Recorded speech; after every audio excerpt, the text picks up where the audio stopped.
ഇന്ന് സഭയിൽ എന്താണ് നടന്നത് എന്നതാണ് ഇനി 9 PM പരിശോധിക്കുന്നത്. ആശാവർക്കർമാരുടെ ഓണറേറിയം വർദ്ധിപ്പിക്കണമെന്ന നിലപാട് തന്നെയാണ് സംസ്ഥാന സർക്കാരിനെന്ന് മന്ത്രി വീണ ജോർജ് സഭയിൽ ഒരിക്കൽ കൂടി വ്യക്തമാക്കുകയുണ്ടായി.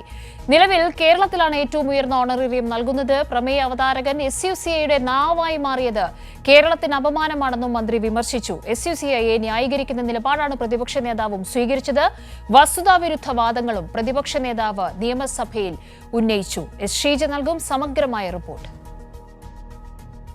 ആശമാരുടെ സമരവുമായി ബന്ധപ്പെട്ട് ഏതായാലും സെക്രട്ടേറിയറ്റിന് മുന്നിൽ SUCIയുടെ നേതൃത്വത്തിൽ ഒരു ചെറിയ വിഭാഗം ആശമാർ ഇപ്പോഴും സമരം തുടരുന്ന ഒരു സാഹചര്യമാണ്. ഇതിൽ ഈ SUCIയുടെ നേതാക്കൾ ഉന്നയിക്കുന്ന അതേ ആവശ്യങ്ങൾ തന്നെയാണ് ഇന്നിപ്പോൾ നിയമസഭയ്ക്കുള്ളിൽ അടിയന്തര പ്രമേയ വിഷയത്തിൽ അടിയന്തര പ്രമേയ നോട്ടീസ് അവതരിപ്പിച്ച പ്രമേയ അവതാരകൻ ആയ രാഹുൽ മാങ്കൂട്ടവും ഉയർത്തിയത് എന്നുള്ളത് എടുത്തു പറയേണ്ടത് തന്നെയായിരുന്നു. ഏതായാലും നിലവിൽ സംസ്ഥാന സർക്കാരിനെ കുറ്റപ്പെടുത്തുന്ന തരത്തിലുള്ള നിലപാട് മാത്രമാണ് പ്രതിപക്ഷം ഇന്ന് സഭയിൽ സ്വീകരിച്ചത്. ഇതിൽ കൃത്യമായിട്ടുള്ള വസ്തുതകൾ പറഞ്ഞു തന്നെയാണ് മന്ത്രി വീണ ജോർജ് ഈ വിഷയത്തിൽ പ്രതിപക്ഷത്തിന് മറുപടി നൽകിയത്. രാജ്യത്ത് ഏറ്റവും കൂടുതൽ ഓണറേറിയം നൽകുന്ന സംസ്ഥാനം കേരളമാണ് സർ. സേവനങ്ങൾക്കുള്ള ഇൻസെന്റീവ്സ് കൂടി കണക്കാക്കുമ്പോൾ ഒരു ആശയ്ക്ക് 13,000 രൂപ ലഭിക്കുന്നുണ്ടെങ്കിൽ ആ 13,000 രൂപയിൽ 9,400 രൂപയും സംസ്ഥാന സർക്കാർ നൽകുന്നതാണ് സർ. അപ്പോൾ പല മാധ്യമങ്ങളും ഇത് സംബന്ധിച്ച് പല തെറ്റായ വാർത്തകൾ കൊടുക്കുന്നുണ്ട് സർ. പ്രധാനമായും വീണ ജോർജ് ചൂണ്ടിക്കാട്ടിയ കാര്യങ്ങൾ, അതായത് സംസ്ഥാനം കൃത്യമായ രീതിയിൽ ഓണറേറിയം നൽകുന്നുണ്ട്, അതിന്റെ കുടിശ്ശികയടക്കം ഇപ്പോൾ കൊടുത്തു തീർത്തിട്ടുള്ള ഒരു സാഹചര്യമാണ്. ഒപ്പം തന്നെ ഏറ്റവും കൂടുതൽ രാജ്യത്ത് തന്നെ ഏറ്റവും ഉയർന്ന ഓണറേറിയം നൽകുന്ന സംസ്ഥാനം കേരളമാണ്. 7,000 രൂപയാണ് ഓണറേറിയമായി നൽകുന്നത്. ഇൻസെന്റീവുകൾ അടക്കം 13,000 രൂപയാണ് ഒരു ആശയ്ക്ക് ലഭിക്കുക. പക്ഷേ ഇവർക്ക് ലഭിക്കേണ്ട ഇൻസെന്റീവിന്റെ കാര്യത്തിൽ കൃത്യമായ രീതിയിൽ കാലോചിതമായിട്ടുള്ളൊരു പരിഷ്കാരം അത് കേന്ദ്ര സർക്കാർ വരുത്തിയിട്ടില്ല. ഇതിനു പുറമെ 100 കോടി രൂപയാണ് ഈ 2023-24 സാമ്പത്തിക വർഷത്തിൽ മാത്രം കേന്ദ്രം സംസ്ഥാനത്തിന് തരാനുള്ളത്. ഇതിലൊന്നും പക്ഷേ പ്രതിപക്ഷത്തിന് ഒരു തരത്തിലുള്ള പ്രശ്നവുമില്ല, അതിൽ ഉള്ള വിയോജിപ്പ് രേഖപ്പെടുത്തുന്നില്ല എന്നുള്ള കാര്യവും മന്ത്രി സഭയിൽ ഈ വിഷയവുമായി ബന്ധപ്പെട്ട് സംസാരിച്ചപ്പോൾ വ്യക്തമാക്കി. അതേസമയം പ്രതിപക്ഷ നേതാവ് സ്വീകരിച്ചൊരു നിലപാടെന്ന് പറയുന്നത് ഇതിൽ ഈ SUCIയെ ന്യായീകരിക്കുന്ന ഒരു നിലപാടാണ് ഇന്ന് പ്രതിപക്ഷ നേതാവ് VD സതീശൻ സഭയിൽ സ്വീകരിച്ചത്. ആർക്ക് വേണമെങ്കിലും എപ്പോൾ വേണമെങ്കിലും സമരം ചെയ്യാം, അത്തരം സമരങ്ങളുടെയൊക്കെ ഭാഗമാകുന്നതിനെ തെറ്റായി പറയാൻ സാധിക്കില്ല എന്നുള്ളൊരു സമീപനമാണ് ഇന്ന് പ്രതിപക്ഷ നേതാവ് സഭയിൽ സ്വീകരിച്ചത്. SUCIയുടെ വ്യക്താവായി എന്താ സംസാരിക്കണമെന്ന് ചോദിച്ചത്, നമ്മൾ ഈ സഭയിലിരിക്കുന്ന കക്ഷികൾക്ക് മാത്രമേ സമരം നടത്താൻ പാടുള്ളൂ.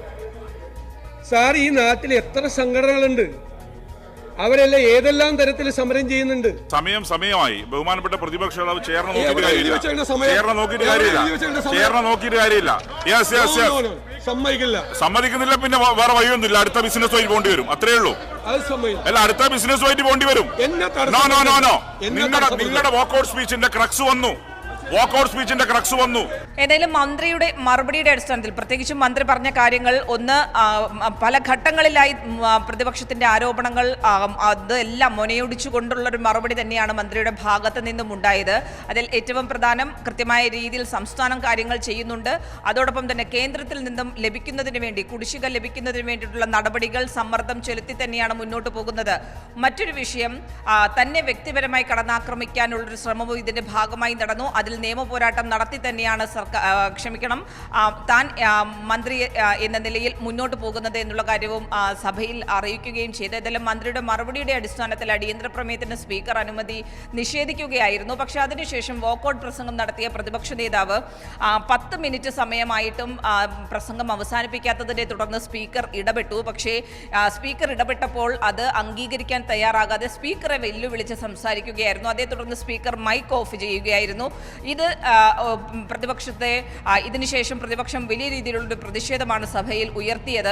സഭയുടെ നടുത്തളത്തിലേക്ക് ഇറങ്ങുന്നു, സ്പീക്കറുടെ ഡയസിന് മുന്നിൽ പ്രതിഷേധം നടത്തുന്നു. സ്പീക്കറുടെ മുഖം മറച്ചുകൊണ്ടുള്ളൊരു ബാനറെല്ലാം വലിച്ചുയർത്തിയുള്ളൊരു പ്രതിഷേധം ആ രീതിയിൽ മുന്നോട്ട് പോയി. ഈ ഒരു സാഹചര്യത്തിലാണ് സ്പീക്കർ സഭാ നടപടികൾ വേഗത്തിൽ പൂർത്തിയാക്കി സഭ ഇന്നത്തേക്ക് പിരിയുന്ന ഒരു സാഹചര്യത്തിലേക്ക് എത്തിയത്. ഏതായാലും ഇനിയിപ്പോൾ സഭ ചേരുക മാർച്ച് 10-ാം തീയതി മാത്രമാണ്. പക്ഷേ ഒരു കാര്യം കൂടി കൂട്ടിച്ചേർക്കാനുള്ളത്, ഇന്ന് സഭയിൽ ഉണ്ടായതിൽ ഒരു നിർണായകമായ പ്രമേയം അത് കടൽ ഖനനവും അതിനെതിരെയുള്ള കടൽ ഖനന ഭേദഗതിക്കെതിരായിട്ടുള്ള നിയമസഭയിൽ മുഖ്യമന്ത്രി അവതരിപ്പിച്ച പ്രമേയം, ഈ പ്രമേയം അവതരിപ്പിക്കുമ്പോഴും പ്രതിപക്ഷം സഭയുടെ നടുത്തളത്തിലായിരുന്നു.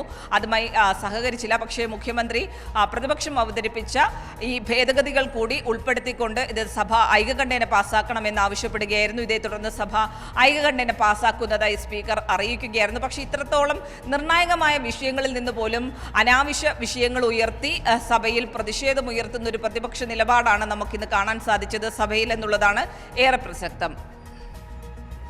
ശരി, ശ്രീജിയാണ് തിരുവനന്തപുരത്ത് നിന്ന് സമഗ്രമായ വിവരങ്ങൾ നൽകിയത്.